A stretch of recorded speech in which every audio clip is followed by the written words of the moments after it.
The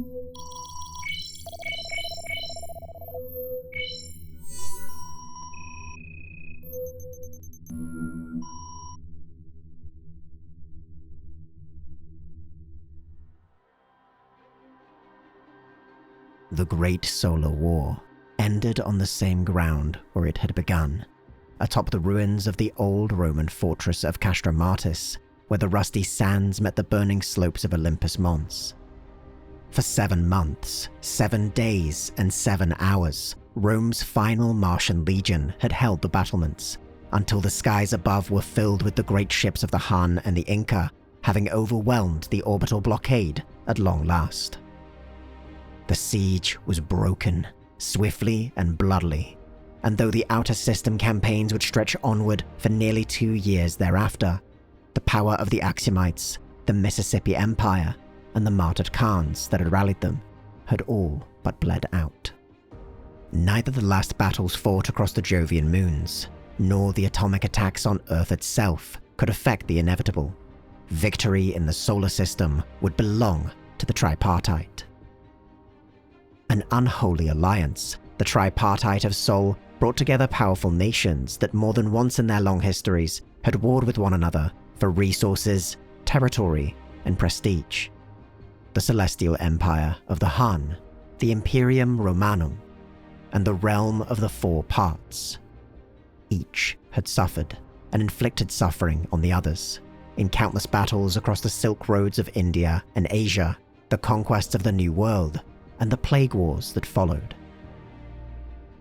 Though mutual economic interests at times brought these nations together, such partnerships were either rare, brief, or both. Only an enemy like the Northern Federation could have united them, and as the fighting spread over land, sea, air, space, and centuries, a tenuous martial bond was forged.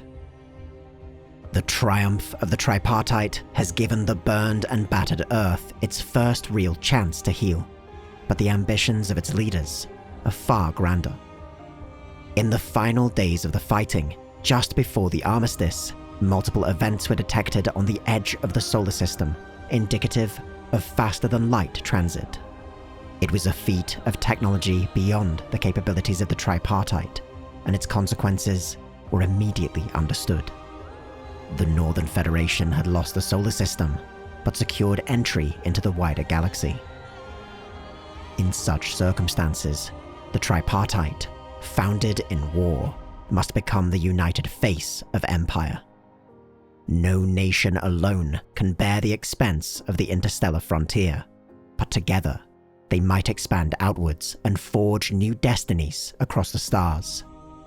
Yet, whether the Federation has re-established itself elsewhere, or Sol is entirely surrounded by hostile alien powers, the greatest threat to the Tripartite will almost certainly arise from within.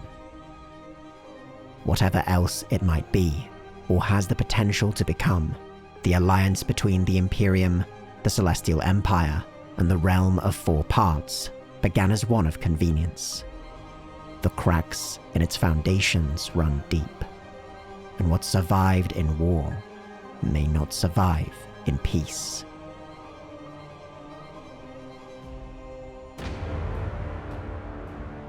The Tripartite of Sol is the second of 5 interstellar empires with the potential to become the subject of Stellaris Invicta Season 3. Like so many of us, it finds itself divided between its reason, spirits, and appetite, a contest of the soul that can only end in disaster. As this empire expands into the interstellar frontier, each of its constituent nations will claim primacy over its colonies until at some point the Tripartite will collapse in spectacular fashion. Can it be reborn? Will one of its members come to dominate the others? Only the Shroud knows. If you'd like to cast your vote for the Tripartite of Sol, a pledge of just $2 on our Patreon will get you access to the polls when they open this Friday, January the 23rd. And to learn a bit more about how this nation might function in-game, check out the social media where some additional information has just been released.